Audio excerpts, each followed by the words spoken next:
Hey guys, welcome back to Real Talk.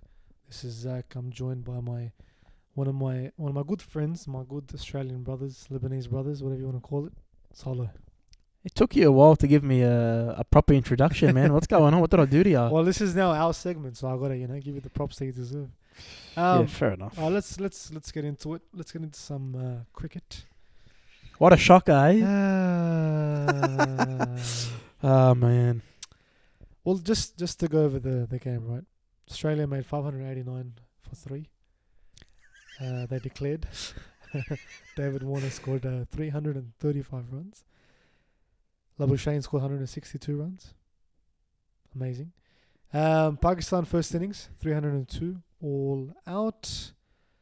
And then the second innings, 239, all out. Lost by an innings and 48 runs. Australia wins the series 2-0. Solomon, I'll let you start this time, man. Give me your reaction to the series. This game and the series. I predicted it. I said it to you. I said, don't expect miracles. Australia are coming back. They're at home. It's the same old story. I don't know what you expected. I'll be honest. I want to know what you expected because I know you said to have a go, but honestly, what's a go in Australia? You know what I mean? You know what? I think looking back now, man, even though I set very, very low expectations. That's what I'm thinking, man. Like, why are you so down about But it? even though I set low expectations, I think I should have set even lower expectations. I think I should have just said, look, if we get past the 150 mark, I'll be happy. Look, man, I mean, big ups to Yasser Shah. To be honest, he bowled his heart out this game. Yeah, he did. Without, I mean, even the previous game, without proper tactics, without proper anything. To be honest, this guy bowled his heart out, and he batted his heart out, getting 113, which was amazing. He's on the honours board now, at the Adelaide Oval, which is good for him. But yeah, I mean, other than that, Babar Azam played well. Good on him. I was happy with him. Happy with Asad Shafiq as well. I think he did well, even though I think he got a duck first innings, but he did well, man. I'm happy with him as our keeper. Overall, yeah, I think my expectations maybe were too high. I think looking back, Come on, man. They got rid of Steve Smith again for 36. yeah, that's great. But David Warner Come on, scored man. 335. How do you let David Warner score 300? He's back home, man. Look, I'll say something.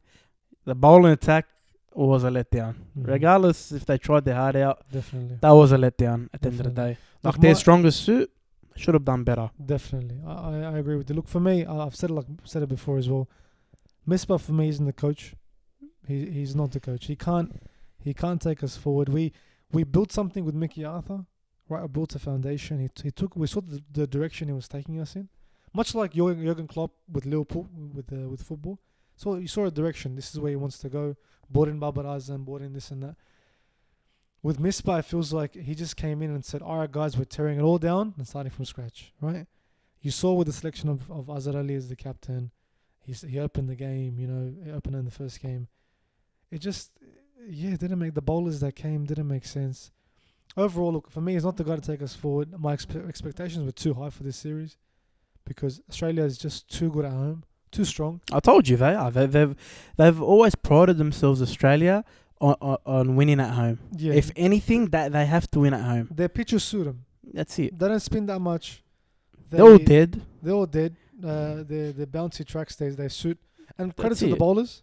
Credit to Mitchell Stark, Hazelwood, and Cummins. Strongest lineup they've got. And Lyon. And Lyon and Hey, he played well. Lyon as well. Even though I don't rate him. No, yeah, but he... he did. He played well. Bro, he got played 5 for, didn't he? That's what I'm saying. That's why I feel like they all bowl to a plan. I feel like there's I can see them when they're bowling. They bowl to a plan. They get their batsmen out in the right way, and very few times could I have said that there was batsman error in the wickets because I feel like the bowler was just too good every time. So yeah, like I said, overall, man, I think I overestimated it. Where do we go from here?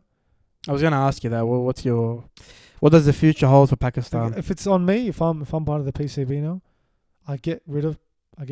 It's not going to It's not going to happen. I'm saying about get rid of him. I get rid of Waqar Yunus.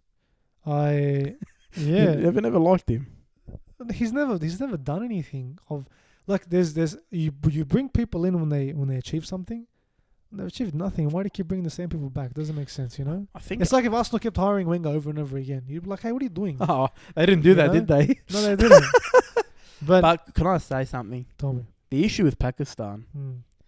I said they ebb high. You know, they go ebbs. They go high. They have the highs of highs and the low of lows. The problem with Pakistan is when they won the Champions Trophy, they thought they were better than they were. Do you know what I mean? They didn't celebrate it as much as you can. It was a big achievement, yeah. India in the But final. come the World Cup, Mm. they thought they were guaranteed to win. They told Mickey, you got to win the World Cup. That's bad. That's a false You're expectation. talking about the board. Yes. Yeah, the board. Sorry. They yeah. put that pressure on him because he had achieved something big. Mm-hmm. That's problematic. You know what I mean? It's like they've got tunnel vision. Okay, Mhm. he won us this, so he has to win the World Cup. Surely, we beat them in the Champions Trophy. It's going to happen here. They don't set the same expectation for Misbah, but Yeah. coming off that, you know what I mean? And the squad is pretty similar. Like, I know they've made a couple of changes, but the personnel that they've got, the players they've got to choose from hasn't changed really. There hasn't been a massive overturn. So why is the expectation different? Why do they play that game? You know what I mean? Mm. Why do they have that? Why do they do that? That's what I'm saying. There's not much accountability. That's the problem, right? Especially with the board, there's not much that you can hold them accountable for and say why. Again, I keep bringing up EPL and soccer and Premier League. Arsenal had a situation with the manager. The fans were in uproar. You know, people were going crazy. After a while, manager got replaced because of all the noise and everything, right? There's not that much accountability when it comes to the board. So even though people will come on Twitter and say what they want to say, and even ex-players, I mean, you see Shobakta has his own channel now, Ramiz Raja has his own channel now. Everyone's got their own channel. Everyone's got their own and the opinion. thing is, everyone's saying the same thing. Everyone's going against the board and the team and saying what's going on. But again, there's no accountability. No one's going to come in and say, hey, what's going on? What's happening here? No, they're For going to me- say what I said. It's Australia. They were at That's right. home. That's They right. gave it their best effort. Excuses. That's So what they're going to say. Where the change needs to happen is, right, is first of all on the board level, where proper people need to come in and start asking real questions, you know, of the coaches. And how a chief selector and a coach is the same person does not make sense in my head, right? So people need to start coming and asking real questions. As always, what's going to happen is Pakistan will leave from here. They might win a series or two, right, against Zimbabwe, Bangladesh, or whatever. They it have is. Netherlands in July, I There read. you go. So they'll go 3 there. ODIs. They'll go there. They'll put in a good performance, and then it's happy days, you know. But look, credit where credit is due. Australia did play very, very well, as you predicted. Deservedly won the series, dominated literally from first ball to last. But even that proves nothing to me about Australia. Again, everyone's just shoring up their position, like I said, for a bigger test series coming up, which is the Ashes, I think, next year. So, like, again, it's easy to say at home, like, they're unbeatable, but it didn't prove to me that they could take this away from home. You know what I mean? They could easily go to New Zealand and get smashed over there. Yeah. You know what I mean? That's just the... But I mean, so what I'm saying is they look like world beaters, but they're not. That's my point. But what's good about them is their bowling attack is set. That's what's great. It's solid. It's It's solid, very consistent. solid. Yeah. It's, I would say, one of the best in the world right now in terms of consistency and what they provide, right? So that's a good thing. That was always the problem, right? Bowlers. Yeah, 100% So after now it's- McGrath and all that, yeah. They've got now, they've got David Warner up the top. They have Steve Smith. Labuschagne is a great addition. Labuschagne right? cemented his spot. So where the thing now lies, even Tim Payne doing well, you know, as a captain keeper. Where it now lies is there's a couple of batsmen here and there, right? Who do we bring in? Matthew Waite is that interchangeable guy, right? Joe Burns did well. Travis Head. Travis Head, you know, there's a bit of maybe 2 or 3 interchangeable positions, but that's okay. That's a good thing to have, right? It's when you're in a position like Pakistan, for example, where you don't know who's our top 6 batsmen. Who, besides Babar Azam, who's the lock? We don't know, right?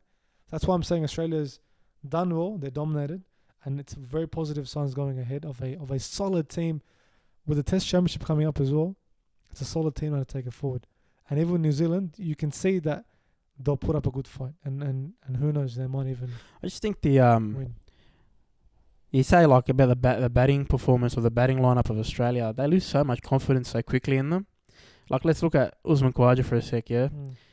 Like, he wasn't the worst player on the Ashes series, But he's been expelled. He's been shamed, out of the team. Like he was the cause of defeats or whatever.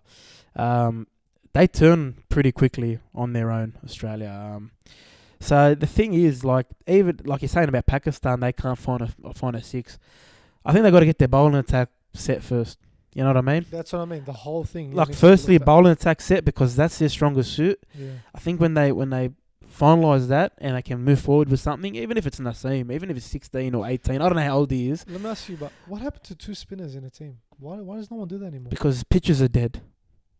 Pitches are dead now, and you don't see many natural tracks anymore around the world. I'd love to see Shadab Khan come from the ODI team to test. Like remember a Sydney Test would come up and two spinners from each team would, you know what I mean, McGill, Warren, and whoever it was. They got a dropping pitch now there, so there's a lot. It's changing. The whole world's changing. It's for the worst, I think, because the unpredictability of Test cricket gets taken out a little bit of that. Yes. But yeah, with Pakistan, man, I don't know where they go from here. Again, not good signs. It's not good signs, but don't lose hope. They've always got that. Listen, there's always a miracle in them. Look, you know that. I said, again, I don't know why I keep bringing it up, but I said when Emery became coach of Arsenal, I said they would not win a thing. I'll tell you right now, with Misbah as the coach of Pakistan, they won't win a thing. All right, let's before we end this, hypothetically, yeah, they go on a bad run. How long do you think the board would give him? As much time as he wants? Or do they listen to the fans because it's a national team, and to expect the national or to expect people from the country to turn on the team, like as in turn away from games and all that, or not care about it, is not possible. It's never gonna happen. I'm with you, but I told you there's not much accountability, and unless Imran Khan, the Prime Minister, starts talking and starts saying, "Hey, fix this." It's a national emergency. Yeah. I think they give him as much time as he needs, because that's just again, he's the chief selector and the coach. It shows that they favour him a lot. Do you get me? Yeah, like what I'm saying is you can't say a year from now that they've improved. No. Or settled on something. No. Not with what I've seen this series, with the team selection, and this started in Sri Lanka series before this. Not just now. This has happened from before. Yeah, of course. So going ahead, I don't think these are the guys to take us forward. And I think they'll give him as much time as he needs. Good luck, my brother. That's all I can say with you. Yeah, man. need the prayers going forward, definitely.